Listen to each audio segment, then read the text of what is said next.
What are we waiting for? What are we looking for, Africa?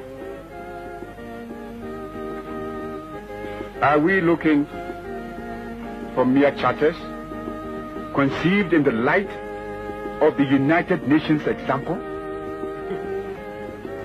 A type of United Nations organization whose decisions are framed on the basis of resolutions that in our experience have sometimes been ignored by member states,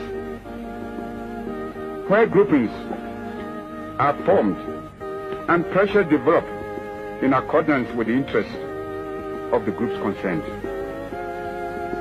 Or is it intended that Africa should be turned into a loose organization of states on the model of the organization of the American states, in which the weaker states within it can be at the mercy of the stronger or more powerful ones politically and economically, and all at the mercy of some powerful outside nation or group of nations? Your Excellencies, is this the kind of association we want for ourselves? In the United Africa we all speak of with such feeling and emotion? Your Excellencies, permit me to ask, is this the kind of framework we desire for a united Africa? An arrangement which in future would permit Ghana or Nigeria or the Sudan or Liberia or Egypt or Ethiopia, for example, to use pressure with either superior economic or political influence gives to decide the flow and direction of trade, say from Burundi or Togo or Nyasaland to Mozambique and Madagascar. We all want a united Africa.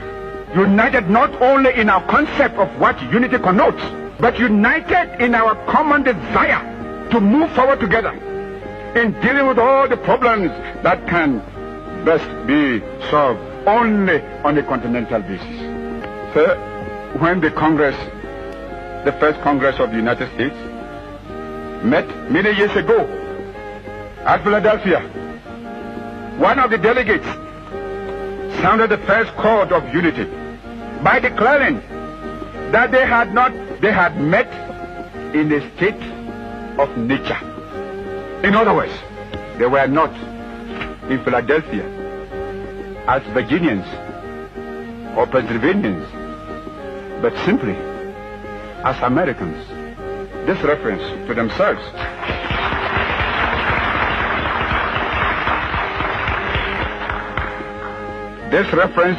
as Americans was in those days a new and strange experience.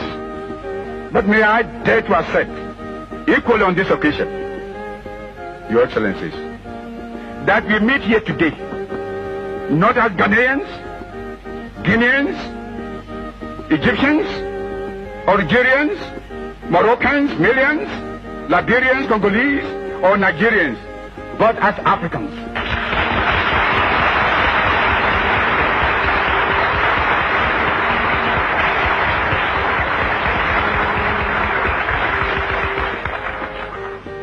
Africans united in our resolve to remain here until we have agreed on the basic principles of a new compact of unity among ourselves, with guarantees for us and our future, a new arrangement for continental government. If we succeed in establishing a new set of principles as the basis of a new charter or statute for the establishment of a continental unit of Africa and the creation of social and political progress for our people, then, in my view, this conference should mark the end of our various groupings and regional blocs.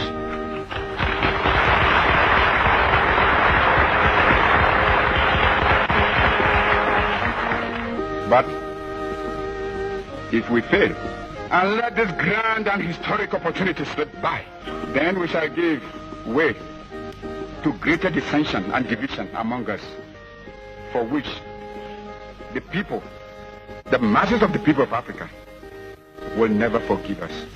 And the popular and progressive forces and movements within Africa will condemn us, surely. I'm sure, therefore, that we shall not fail them. Your Excellencies, I have spoken at length because it is necessary for us all to explain not only to one another present here, but also to our people who have instructed us the fate and destiny of the African continent.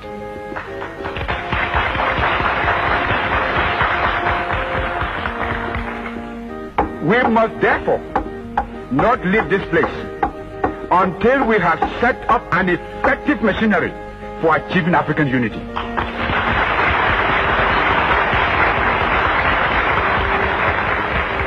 To this end, I now propose for your consideration the following.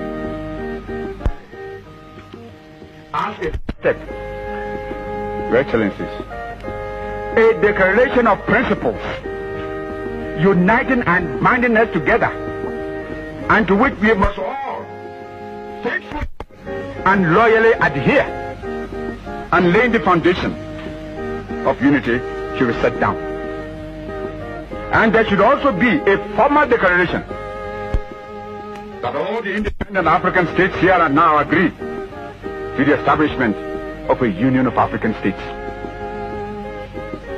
A second, an urgent step for the realization of the unification of Africa. An All-Africa Committee of Foreign Ministers be set up now, and that before we rise from this conference, a date should be fixed for them to meet. This committee should establish, on behalf of the heads of our governments, a permanent body of officials and experts to work out a machinery for the Union Government of Africa. This body of officials and experts should be made up of one or two of the best brains from each of the independent African states. The various charters of the existing groupings and other relevant documents could also be submitted to these official experts, working under the hegemony of a committee of the foreign ministers. And a presidium consisting of the heads of government of the independent African states should be called upon to meet and adopt a constitution and other recommendations which will launch the government of Africa. We must also decide on a location where this body of officials and experts will work as the new headquarters or capital of our union government.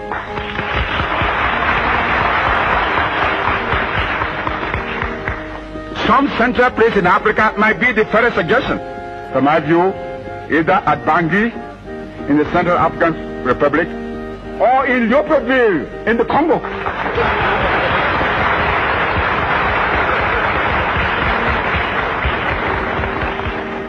All the officials that will go there, and we shall support their work. My colleagues may have other proposals.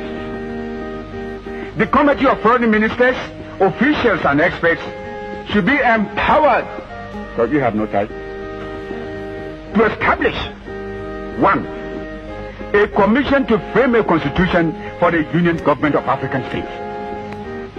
2, a commission to work out a continent-wide plan for a united or common economic and industrial program for Africa.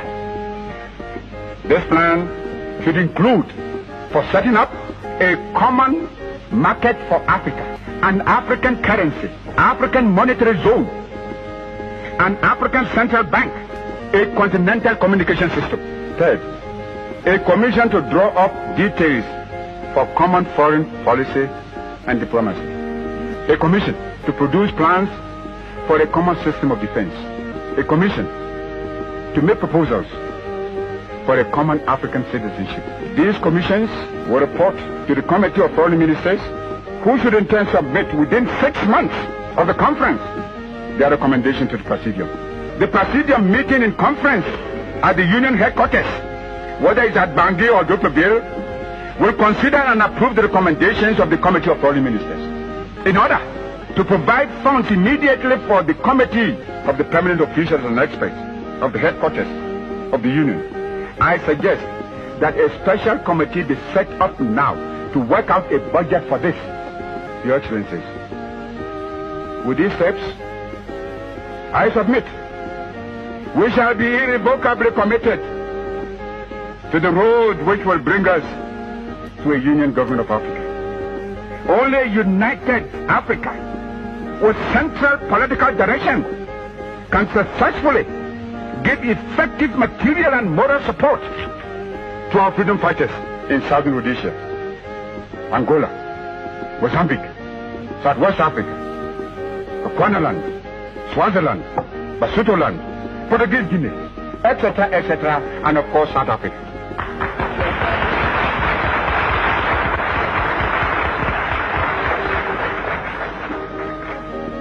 All Africa must be liberated now.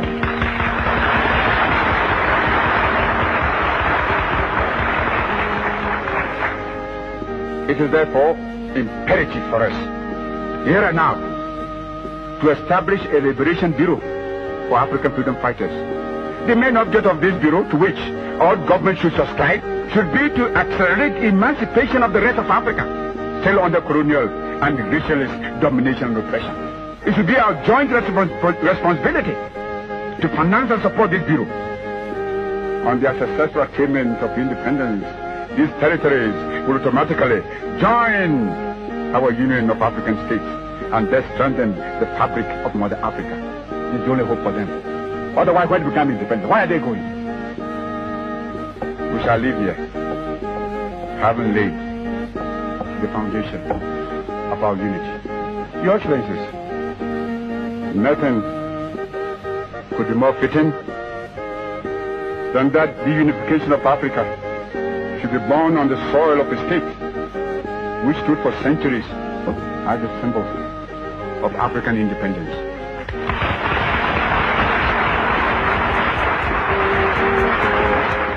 Let us return to our people of Africa, not with empty hands and with high-sounding resolutions, but with the firm hope and assurance that at long last, African unity has become a reality. What brought all of you here? We shall thus begin the triumphant march to the kingdom of the African personality and to a continent of prosperity and progress, of equality and justice, and of work and happiness. This shall be our victory. Victory within a continental government of a Union of African States. This victory would give our voice greater force in world affairs and enable us to throw our weight more forcibly on the side of peace.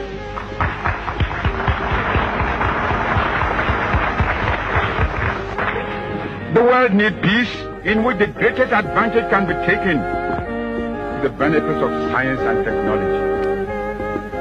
Many of the world's present ills are to be found in the insecurity and fear engendered by the threat of nuclear war. Especially, do we, the new nations, need peace in order to make our way into a life of economic and social well-being amid an atmosphere of insecurity and instability that will promote moral, cultural, and spiritual fulfillment. If we in Africa can achieve this example of a continent knit together in common policy and common purpose, we shall have made the finest possible contribution to that peace for which all men and women thirst today, and which will lift once and forever the deepening shadow of global destruction from mankind. Ethiopia shall stretch forth her hands unto God. Africa must unite.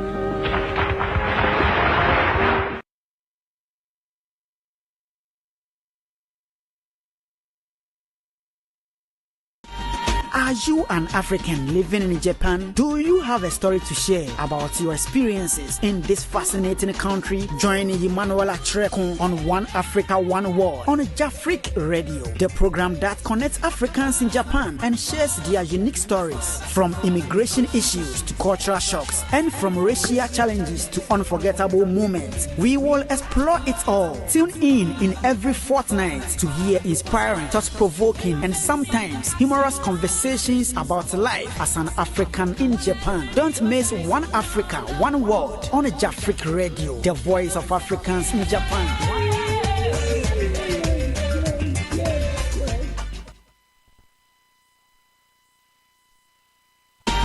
Are you an African living in Japan? Do you have a story to share about your experiences in this fascinating country? Join Emmanuel Atrekun on One Africa, One World on Jafric Radio, the program that connects Africans in Japan and shares their unique stories, from immigration issues to cultural shocks and from racial challenges to unforgettable moments. We will explore it all. Tune in every fortnight to hear inspiring, thought-provoking and sometimes humorous conversations about life as an African in Japan. Don't miss One Africa, One World on Jafric Radio, the voice of Africans in Japan.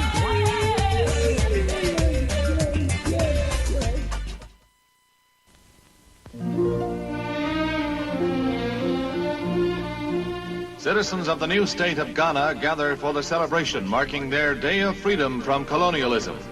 What was once the Gold Coast, a British colony, now becomes an independent Commonwealth. Vice President and Mrs. Nixon represent the United States at the three-day festivities. Native dances and games mark an event of historic importance since Ghana becomes the first Negro colony in Africa to gain its freedom. Premier Kwame Nkrumah chats with Representative Adam Clayton Powell of the U.S. as Ghana's new army passes in review before the American-educated Premier and Deputy Secretary Ralph Bunche of the United Nations. Another feature of the occasion is a beauty contest in which the fairest of the land compete. And here is Miss Ghana herself, first queen of a brand new republic.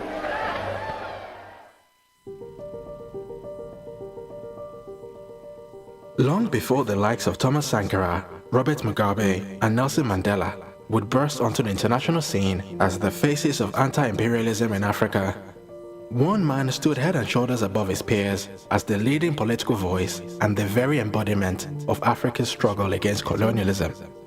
Ghana's first president, Dr. Kwame Nkrumah, took the world by storm as he led his nation to become the first black African nation to gain independence from the European powers. But just as Nkrumah's revolutionary leadership in Ghana would trigger a wave of independence movements all across sub-Saharan Africa, his gradual descent into authoritarianism and his sudden overthrow would also become a familiar story across many of Africa's newly independent states. This is the story of how Dr. Kwame Nkrumah went from being Ghana's messiah and faultless hero to a political pariah whose ultimate demise would lead to wild celebrations on the streets by the very same people that had once loved and adored him.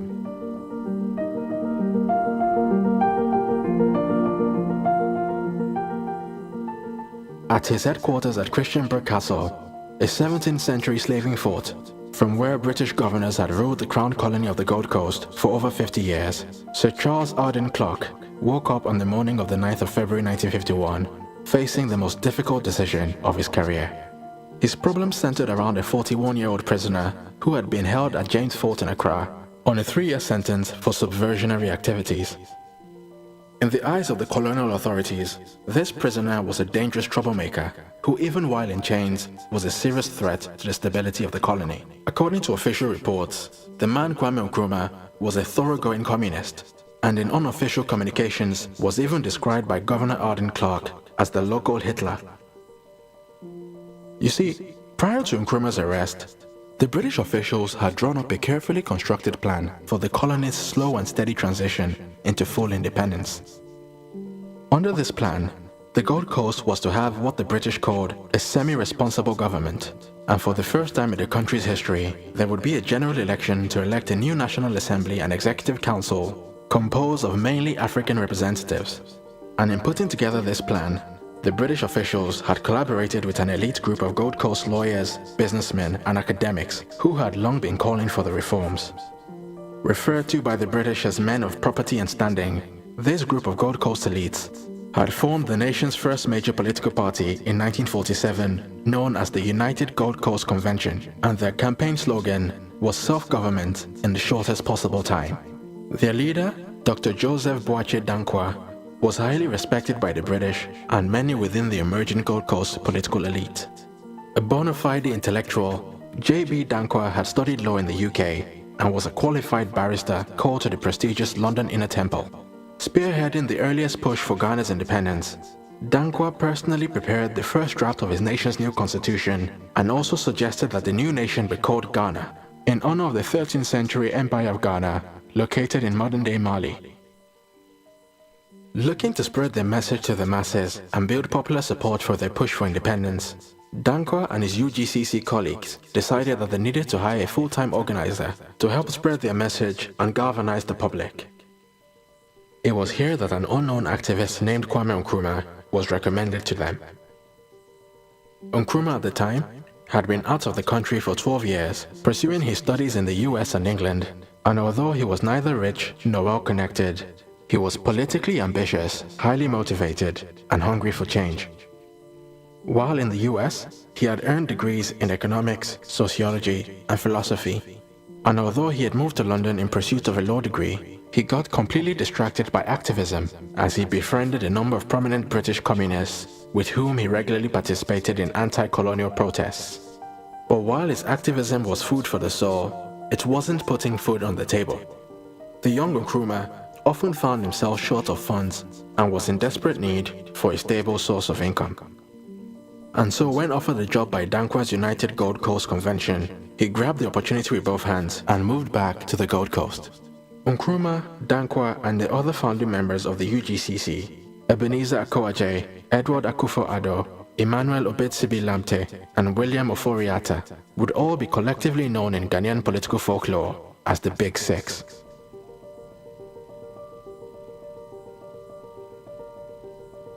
Within less than 2 years, Nkrumah had fallen out with the other members of the Big Six. While Danquah and co. were happy to cooperate with the colonial government's proposal for a slow and steady transition of power, Nkrumah began calling for independence immediately. Nkrumah subsequently broke away from the UGCC and started his own party, known as the Convention People's Party. Unlike the prim, proper, and gentlemanly UGCC, which was well supported by the colony's economic and cultural elites, Nkrumah's CPP was a radical political machine that focused on stirring up the emotions of the masses with revolutionary songs, catchy slogans, and provocative posters. The CPP also set up media outlets which would work day and night to raise anti-colonial sentiment in the public by vilifying the colonial authorities and labeling the UGCC as colonial collaborators.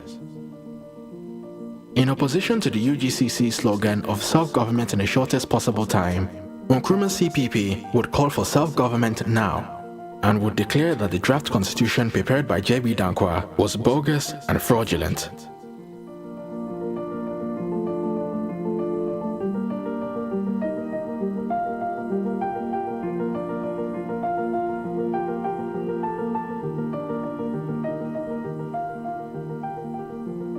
Traveling all around the country and delivering fiery speeches, Nkrumah gained a massive following by promising civil servants, office clerks, petty traders, construction workers, and primary school teachers that all of their grievances and hardships would disappear once colonial rule had been brought to an end.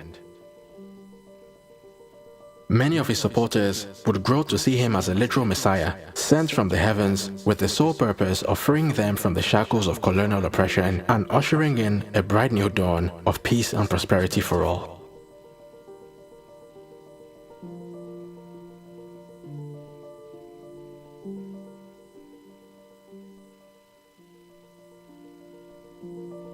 Embracing the halo that had been placed on his head by the masses, Nkrumah would famously encourage his supporters to seek first the political kingdom, and all else would follow. And so even when the colonial government began readying the colony for its first elections in 1951, Nkrumah maintained that the British plan for a slow and steady transition to independence was nothing more than a massive scam. Taking matters into their own hands, Nkrumah and his party members mobilized a mass disturbance with strikes, boycotts, and mass demonstrations, which were intended to force the British to agree to immediate self-government. Following the subsequent outbreak of civil unrest, the Governor Charles Arden Clark declared a state of emergency and ordered the arrest of Nkrumah and his associates. Nkrumah was subsequently convicted on 3 charges of incitement and sedition and sentenced to 3 consecutive prison terms of 1 year each. But far from stopping the CPP, Nkrumah's arrest would energize his base even more, as his status as a true revolutionary had now been confirmed by the suffering he was enduring for his beliefs. As the general election scheduled for February 1951 drew nearer, early indications suggested that the CPP would gain a majority of the seats. And while in his prison cell, Nkrumah discovered a legal loophole that allowed any prisoner sentenced to a term of imprisonment not exceeding 1 year to contest for elections, as his 3-year sentence was actually composed of 3 separate terms of 1 year each. Nkrumah announced that he would be running for office from his prison cell. News of Nkrumah's participation in the elections would trigger a great wave of enthusiasm, which would see Nkrumah's supporters come out to vote for the CPP en masse. As expected, Nkrumah's CPP won the election in a landslide victory, leaving the colonial governor Arden Clark with a serious dilemma on the morning of the 9th of February, 1951. Although Nkrumah still had 3 years of unspent prison time on his sentence, the new reality was that he had just been elected to high office in a landslide victory by his own people. After weighing the pros and cons, the choice became crystal clear. Without Nkrumah's release, there would likely have been a mass uprising, which the colonial authorities certainly could not afford to have to deal with. And so after 14 months in prison, Kwame Nkrumah was released on the 12th of February 1951 to a massive reception from his supporters. Within the space of 2 days, Nkrumah had gone from convict to prime minister, a development that will send shockwaves all around colonial Africa.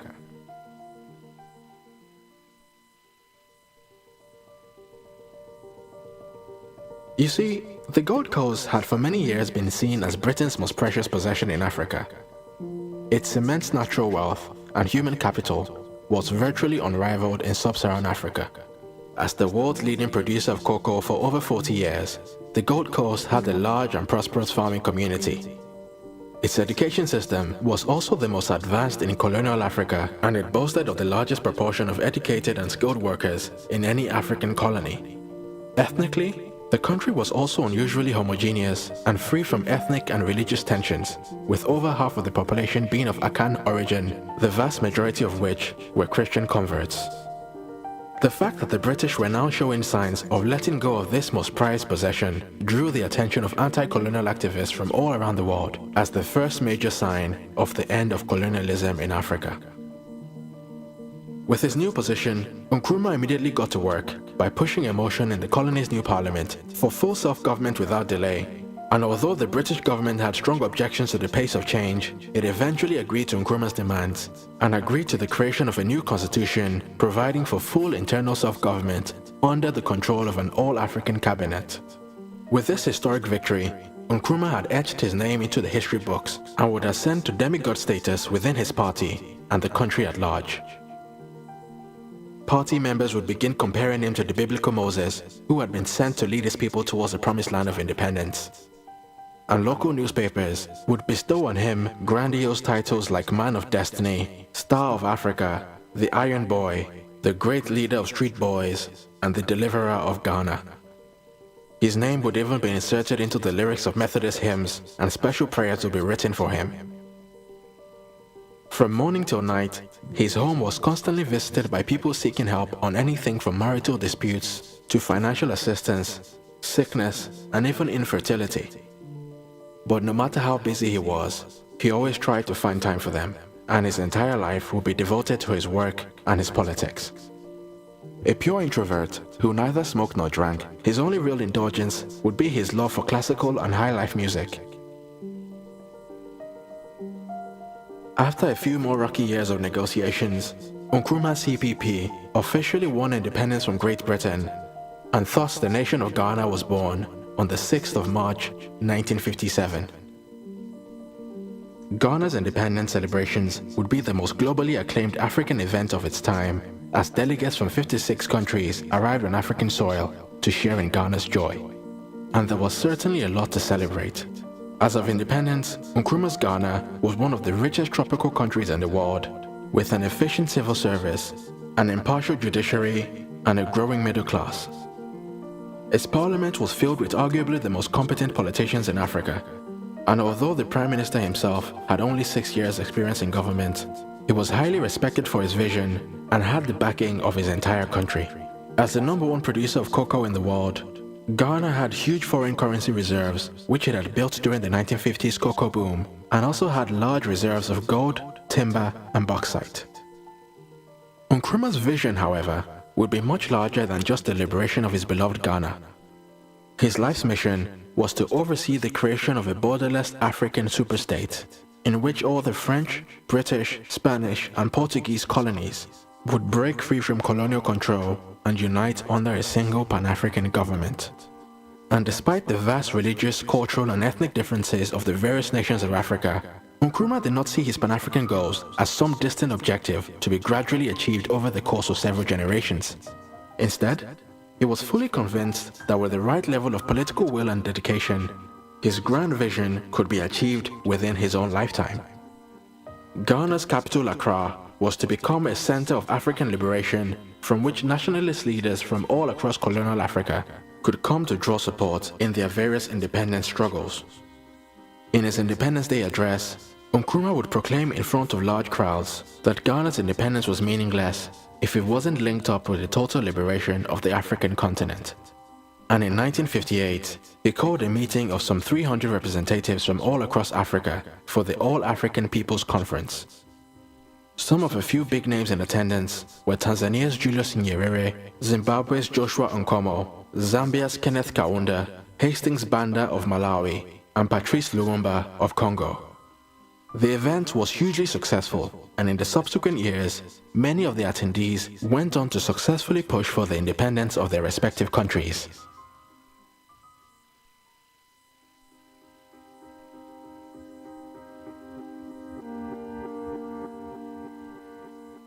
After having successfully overthrown British rule in Ghana and paved the way to independence for many other African countries, Nkrumah began to see himself playing an even bigger role on the world stage, with some reports suggesting that he harbored ambitions to become the president of the entire continent.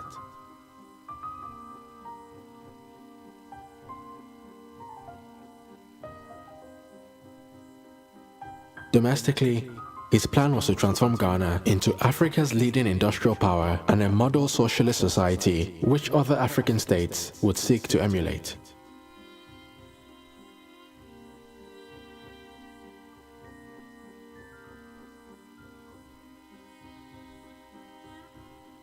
His long-term vision was to lead the nations of Africa to become a major world power which was on par with the United States and the Soviet Union.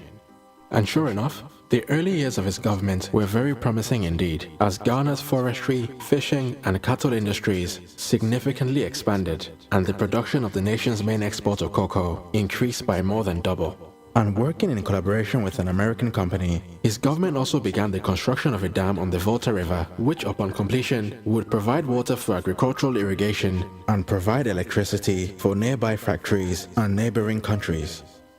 His government also heavily invested in nationwide projects for the construction of free schools, universities, and hospitals, which would further solidify his image as a true man of the people. Blending together ideas drawn from Marx, Lenin, and Mao, Nkrumah created a state ideology which he called Nkrumahism. He also established an ideological institute where he employed a number of foreign socialist thinkers to work on developing elaborate political theories and policies based on his socialist philosophy. And after initially struggling to clearly define what Nkrumahism was and how it was any different from other Marxist socialist ideas, the Kwame Nkrumah Ideological Institute eventually concluded that Nkrumahism was an ideology for the new Africa, independent and absolutely free from imperialism, organized on a continental scale, founded upon the conception of one and united Africa, drawing its strength from modern science and technology and from the traditional African belief that the free development of each is conditioned by the free development of all.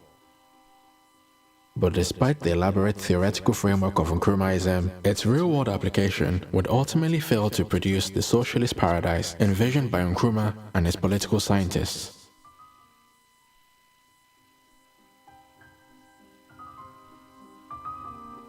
In its bid to rapidly transform Ghana into an industrial powerhouse, Nkrumah's government set out to execute a long list of major infrastructure projects, from shipping ports to roads, dams, universities, and manufacturing plants. Everything was to be built from scratch and built fast. The problem, however, was that not many local companies could actually bring these projects to life, and so rather ironically, most of the contracts for these major projects needed to be advertised to the very same foreign companies that were regularly denounced by leading members of the CPP. To make matters worse, the award of these contracts was quickly hijacked by corrupt officials, and many key members of Nkrumah's government would grow filthy rich by charging bribes from foreign companies and allowing them to inflate the cost of government projects in exchange for kickbacks and other advantages. And slowly but surely, an Orwellian animal farm society began to emerge, as Ghana's post-independence political elites began exploiting the new nation in much the same way as their colonial predecessors. Pursuing his goal to make Ghana a model socialist society, Nkrumah publicly declared that his government would work towards a complete ownership of the economy by the state. And in pursuit of this goal, he would set up a long list of government ministries and state-owned enterprises. And thanks to this very large and powerful government apparatus, pretty much every aspect of Ghanaian life was placed under the direct or indirect control of one government minister or the other. And with their extensive powers, many of Nkrumah's ministers began treating the resources under their control as their own private property, and a culture of bullying, bribery, and embezzlement would spread from the top to the bottom of Ghanaian society. From job applications to business licenses and even the award of university scholarships, if you needed to get anything done, you either had to know someone in power or pay someone a bribe. Despite publicly preaching about socialist virtues like solidarity and collective struggle, many of Nkrumah's ministers began flaunting their wealth and living very lavish lifestyles. When questioned about why his wife chose to import a £3,000 gold-plated bed from London, Cabinet Minister Krobo Edusei would respond saying, "Socialism doesn't mean that if you've made a lot of money, you can't keep it."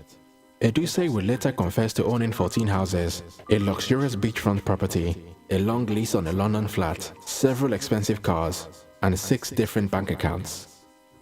Following the sudden expansion of his own personal net worth, even Nkrumah himself would be accused of collecting bribes through a special company known as the National Development Corporation, which was set up specifically to collect a fee of 10 to 15% on the award of every government contract.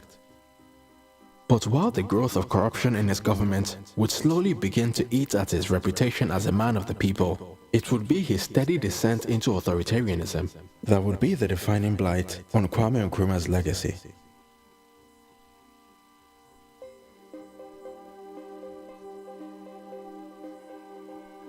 Within just 1 year of gaining independence, Nkrumah's government passed the Preventative Detention Act of 1958, which effectively allowed his government to detain anyone without trial for up to 5 years. In theory, this power was to be used very sparingly and only in times of extreme emergency. In practice, however, Nkrumah's government would routinely use this power to silence critics and opposition voices. In 1958, 38 people were detained under the act, while in 1961, the figure rose to 311. In 1963, 586 people were held, and in the year 1965 alone, some 1,200 people were detained under the act. Amongst one of the many prominent victims was Dr. J.B. Dankwa, the very same man that had employed Nkrumah to work for the UGCC on his return from London. After spending the last year of his life in solitary confinement, a sick and disheartened J.B. Dankwa died of a heart attack. As you can imagine, it wasn't long before a growing coalition of opposition voices began to spring up all around the country. But nevertheless, virtually every action taken by Nkrumah was met with endless praise by the state-controlled media and self-preserving politicians. Despite jailing over 300 people without trial in 1961, a local newspaper would boldly proclaim, When our history is recorded, the man Kwame Nkrumah will be written off as the liberator, the Messiah, the Christ of our day, whose great love for mankind wrought changes in Ghana, in Africa, and in the world at large. And an official portrait of Dr. Kwame Nkrumah, published the very same year, would read, "To millions of people living both inside and outside of the continent of Africa, Kwame Nkrumah is Africa, and Africa is Kwame Nkrumah." When the question was asked, what is going to happen to Africa? It is to one man that everyone looked for the answer: Kwame Nkrumah. To the imperialists and colonialists, his name is a curse on their lips. To the settlers, his name is a warning that the good old days at the expense of the African are coming to an end. To Africans suffering under foreign domination, his name is a breath of hope and means freedom, brotherhood, and racial equality. To us, his people, Kwame Nkrumah is our father, our teacher, our brother, our friend, indeed our very lives.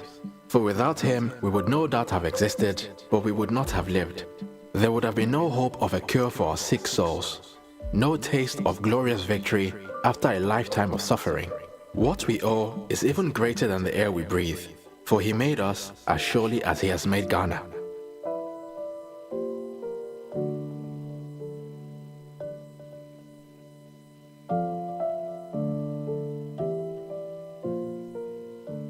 Treating him more like a king than an elected public servant, his image was plastered all around the country.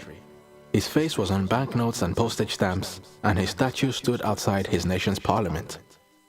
His birthday was a public holiday, and his photographs could be found in offices, shops, and even in people's homes. But behind the facade, the coalition of opposition voices was growing, and Kwame Nkrumah knew it. He began to distrust everyone around him and decided that the best way to protect himself was to consolidate power even further.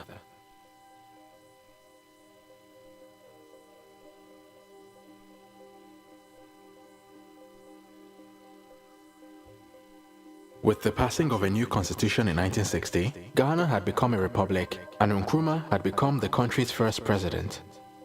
However, this was not just any kind of presidency. According to Ghana's new constitution, the president had the power to rule by decree, as he could reject any decisions by the parliament and dismiss or appoint key members of the civil service, armed forces, and even the judiciary. With these new powers, Nkrumah would tighten his grip on Ghana's state-controlled media and relentlessly pursue his critics and opponents using the Preventative Detention Act. In 1961, it became a criminal offense for anyone to show disrespect to the person and dignity of the head of state, and the president's party was declared superior to the civil service, the trade unions, farmers' organizations, and all youth groups. Nkrumah also set up special courts to deal with political offenses, with hand-picked judges whose decisions were not subject to any right of appeal. An assassination attempt on his life in 1962 made Nkrumah even more suspicious of his inner circle, and convinced that his own party members were responsible, he ordered the arrest of 3 of his ministers. The 3 men were tried on charges of conspiracy before a special court, and after the Chief Justice declared them not guilty, Nkrumah dismissed the judge, passed a new law through parliament which enabled him to set aside the verdict, and at a second trial with the judge he had picked, all 3 men were found guilty and sentenced to death, although Nkrumah subsequently reduced their sentences to life imprisonment. In 1964, a second assassination attempt was made on Nkrumah's life by a member of the police force. Suspecting that the entire police service at large was involved, Nkrumah ordered the police to be disarmed, sacked several officers, and detained the police commissioner and his deputy. Adding even more fuel to the fire, the Ghanaian public also began to lose faith in Nkrumah's government, as a lot of the initial economic progress that was made slowly began to be reversed. Thanks to his long list of costly projects, which were made even more expensive thanks to the culture of corruption within the government, Nkrumah's administration soon found itself with a serious debt problem. And even as the debt continued to grow, the government continued to commission project after project, from tire factories to steel works, mining ventures, and ship dockyards. No project was too expensive, and no vision was too unrealistic. By the year 1963, Ghana's debt had risen to £349 million, which in today's money would amount to over £6 billion. Nkrumah's agricultural policies would also cause many of his rural supporters to turn against him. The Ghana Cocoa Board, which was the sole buyer of cocoa in the country, began paying less and less to peasant farmers for the same amount of produce. Deciding that enough was enough, the farmers revolted and began selling cocoa on the black market and refused to plant more trees. Meanwhile, the state-run cocoa farms, on the other hand, which were controlled by CPP party members, were so inefficient that despite their superior equipment, they only produced 1/5 of the total amount of cocoa that was produced by Ghana's population of small-scale peasant farmers. And so from being one of the richest countries in Africa as at the time of its independence in 1957, Nkrumah's Ghana was basically bankrupt by 1965, as a huge government spending spree of over £430 million, or £7.6 billion in today's money, had left the nation with huge unpayable debts, and the many government-run factories and companies that had received this investment ultimately failed to make enough money to pay back the loans due to incompetence, mismanagement, and corruption. Beset by rising prices, higher taxes, and food shortages, the general population was becoming increasingly disgruntled as the standard of living for unskilled workers in most towns and villages had fallen to the pre-independence levels of 1939.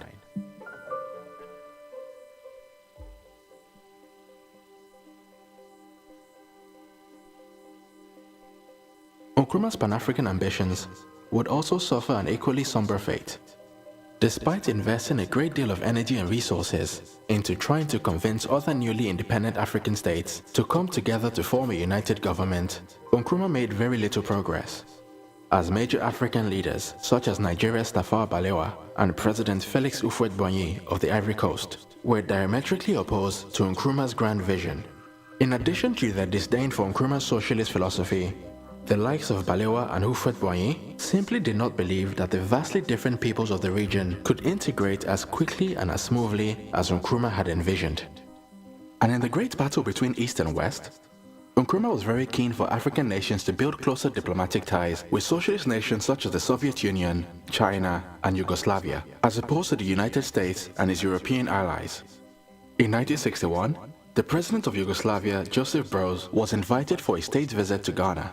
And after officially establishing diplomatic ties with the People's Republic of China, Nkrumah even changed his dressing from the classic Western suit and tie to the Chinese Zhongshan suit, which was made popular by China's Chairman Mao. Nkrumah's unapologetic preference for greater African alignment with the Eastern powers would be a major cause for disagreement with the political elites in other English-speaking African countries such as Nigeria and Liberia, who preferred to maintain relations with the UK and US, as well as the vast majority of the former French colonies who preferred to maintain their alliances with France. This ideological divide would ultimately prove to be one of the biggest barriers standing in the way of Nkrumah's dream of a united African superstate. At a conference of African leaders in 1963 to establish the Organization of African Unity, Nkrumah proposed a formal declaration that all African leaders present would commit to the establishment of a Union of African States. But to his great disappointment, not a single attendee provided a declaration. Nkrumah would subsequently get into a heated debate with Julius Nyerere of Tanzania, who at the time was making plans for the creation of an East African superstate known as the East African Federation. Nkrumah also openly accused the leaders of the French-speaking African countries of being nothing more than puppets of French neocolonialism. As a result, the political elites in countries like Togo, Ivory Coast, Cameroon, Burkina Faso, and Niger would all begin to hold Nkrumah in contempt and begin working against his Pan-African project. But ever determined to make his Pan-African dream a reality, Nkrumah allegedly began sponsoring opposition groups in neighboring countries in the hope of overthrowing governments that opposed his Pan-African ambitions. After Ghanaian agents were implicated in an assassination attempt on Togo's president, Sylvanus Olympio, 7 African leaders threatened to break off diplomatic ties with Ghana. In 1965, a political dissident who had been trained in Ghana attempted to assassinate President Hamani Diori of Niger. Responding to accusations and criticisms of his government support for this subversionary action, Nkrumah simply responded that there would be no need for subversion if the government of Niger would support the creation of a Pan-African government. Now with a growing list of both international and domestic enemies, Nkrumah moved to protect himself by tightening his grip on power even further. In 1964, Nkrumah decided to turn Ghana into a one-party state and upgrade his office from president to president for life. Nkrumah's proposals were presented to the Ghanaian people in a referendum, and according to the official figures, a brow-raising 99.9% of the electorate voted in favor of the government's proposals. As president for life, Nkrumah brought even more government functions under his direct control, from higher education to foreign trade, defense, and even lawmaking. As a side project, he also built his very own private zoo where he kept, amongst other things, a lion he received from Emperor Haile Selassie of Ethiopia, a hippo from President Tubman of Liberia, and a boa constrictor which was sent by Fidel Castro of Cuba.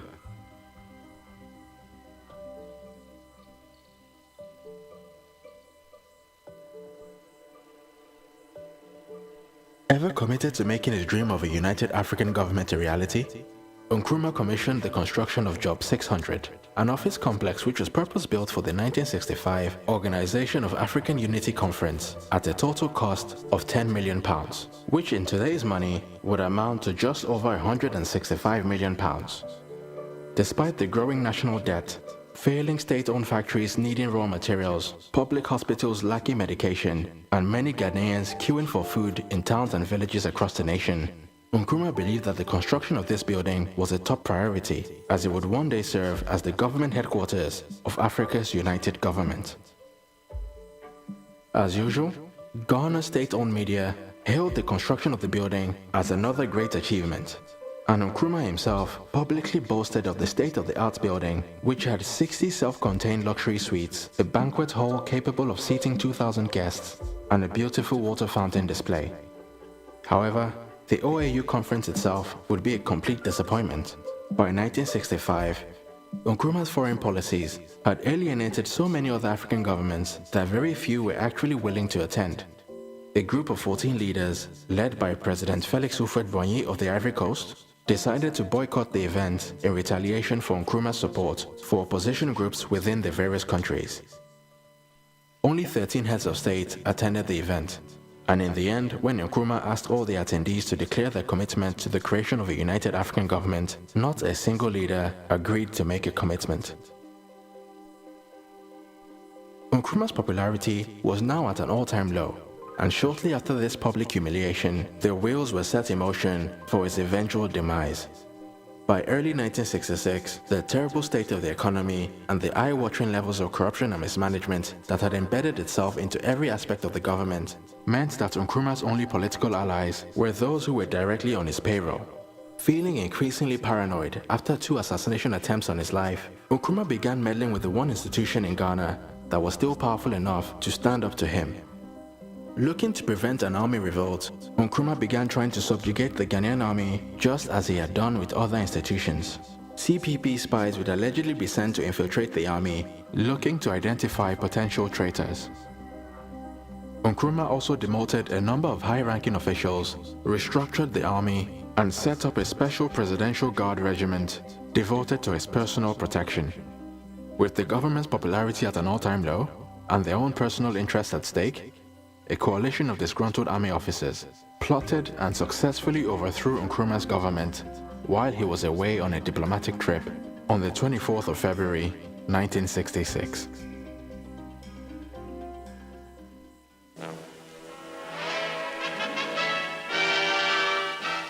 India's Prime Minister, Mrs. Indira Gandhi, meets President Nkrumah of Ghana.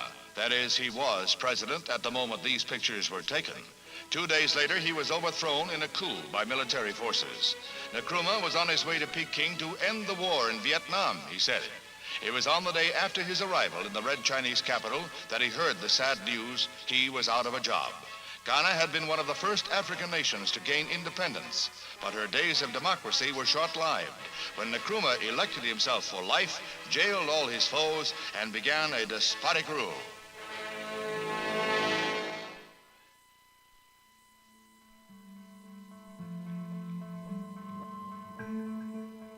In the days following the coup, the streets of major cities like Accra and Kumasi were filled with rejoicing crowds, and the towering statue of Kwame Nkrumah that had stood outside of his country's parliament was knocked down and stamped on by the crowd.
How many people do you know of who died in detention?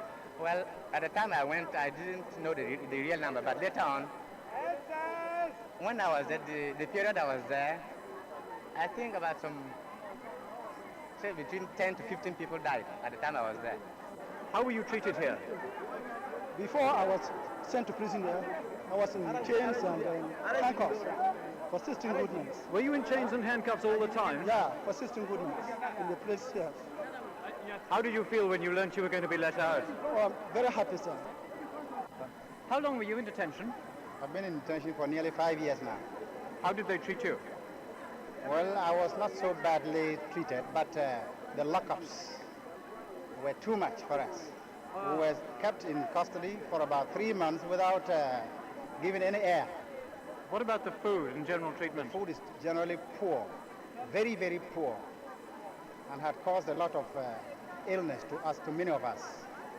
What did you feel when you heard you were being allowed out? I felt that probably the army might have taken power. Otherwise, the wicked government would not permit anybody to be released, because we were told that we would remain in detention for the rest of our lives.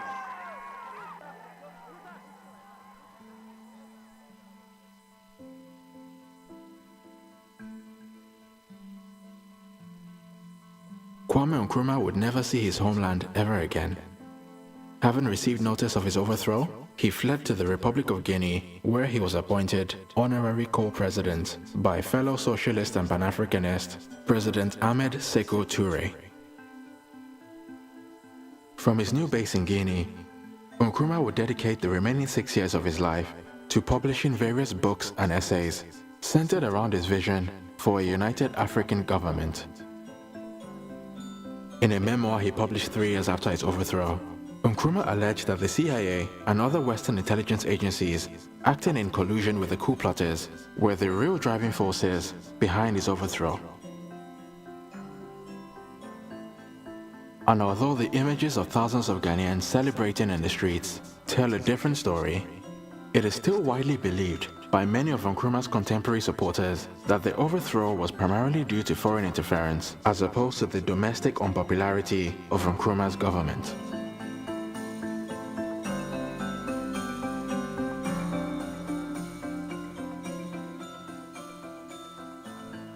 And so even nearly 5 decades after his death in 1972, Nkrumah's legacy remains a hot topic of debate between his contemporary supporters who admire him for his Pan-African vision and socialist philosophies, and his many detractors, often with first-hand experience, who continue to condemn him for his authoritarianism and the eye-watering levels of corruption and mismanagement that took hold of Ghanaian society during his reign.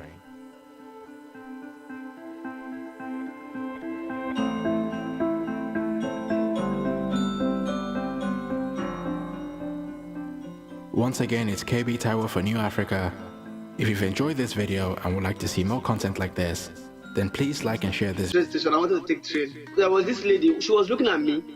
So I was thinking, okay, I think this is the best person to ask this question, like, please, where is this? Where should I drop? The funniest part is that the way she ran, as if I have gone. Just like you have a child here, they are here, and they cannot go anywhere. So even if you want to take them to your country, it's going to be a big problem because of your wife might not accept, the Japanese lady might not accept it. Because here I discovered that ladies are the owner of children. They have more power. I forgot my wallet in the train station, inside the train.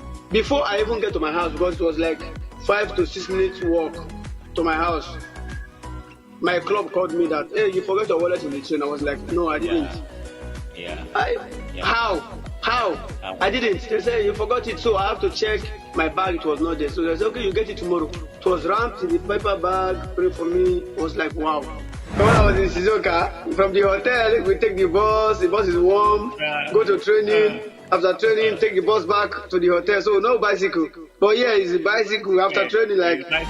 Are you an African living in Japan? Do you have a story to share about your experiences in this fascinating country? Join Emmanuel Atrekun on One Africa, One World on Jafric Radio, the program that connects Africans in Japan and shares their unique stories, from immigration issues to cultural shocks and from racial challenges to unforgettable moments. We will explore it all. Tune in every fortnight to hear inspiring, thought-provoking and sometimes humorous conversations about life as an African in Japan. Don't miss One Africa, One World on Jafric Radio, the voice of Africans in Japan.